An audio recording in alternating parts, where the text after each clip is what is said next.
Hello, welcome back to another nice problem-solving video. Today we have a nice college level problem, but it's easy to understand. I'll show it. I'll demonstrate how easy it is. But just please stay with me till the end of this video and pay attention. And if you have any comments, please. If you have any questions, please tell me in the comments. So to solve these kinds of problems, sorry guys, to solve these kinds of problems, I prefer to just build a new function, and then just work with that. Just see how it reacts at different parts, see how it moves, something like that. So to do so, I prefer to just divide both sides by 10 to the power of x. So we would have 1/5 to the power of x plus 3/10 to the power of x plus 1/2 to the power of x equals 1. So this is our kind of new equation. To solve this, I'll just, as I said, I'm gonna create a new whole function to work with. So I'll just take 1 to the left hand side, so that we have this nice equation. And so what I want to do is, because I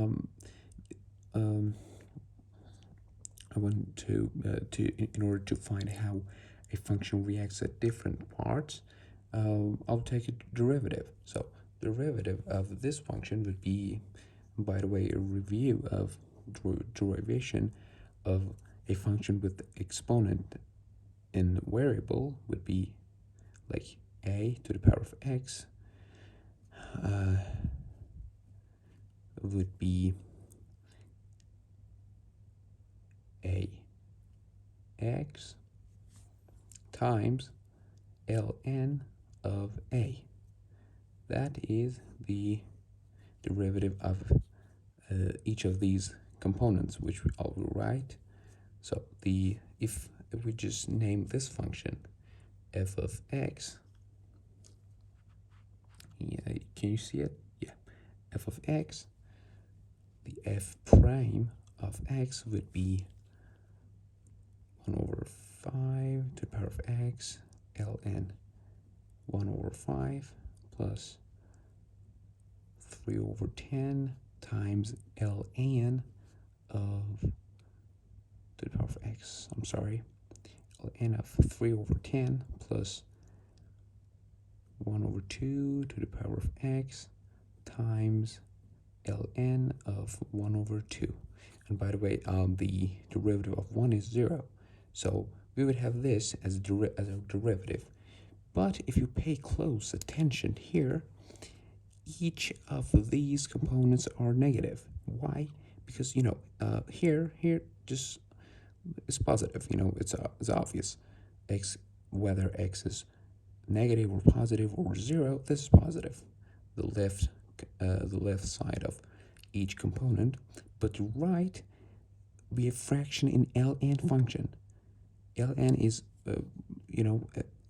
whenever if there's fraction in ln is always negative, because we have a e to the power of something should be equal to a fraction, and we know that e is 2, is 271. It's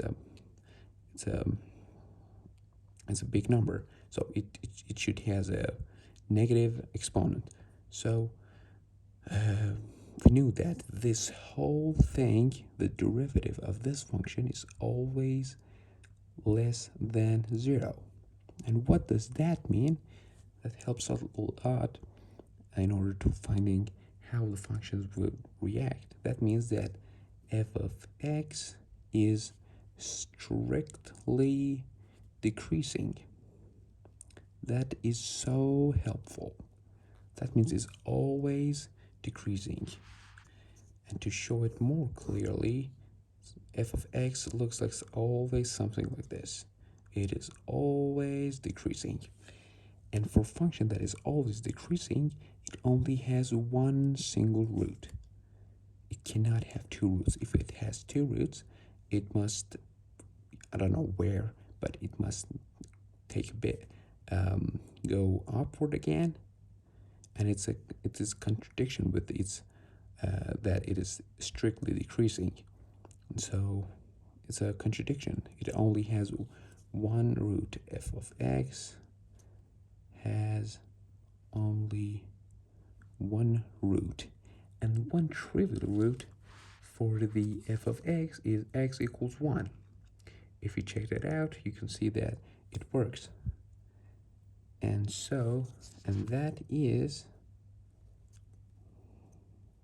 x equals 1. So that was it. That was this video. This was a bit high level kind of problem. It was a college level. We used a derivative, but it was so sweet. It was so easy to solve. We just absolutely smashed it.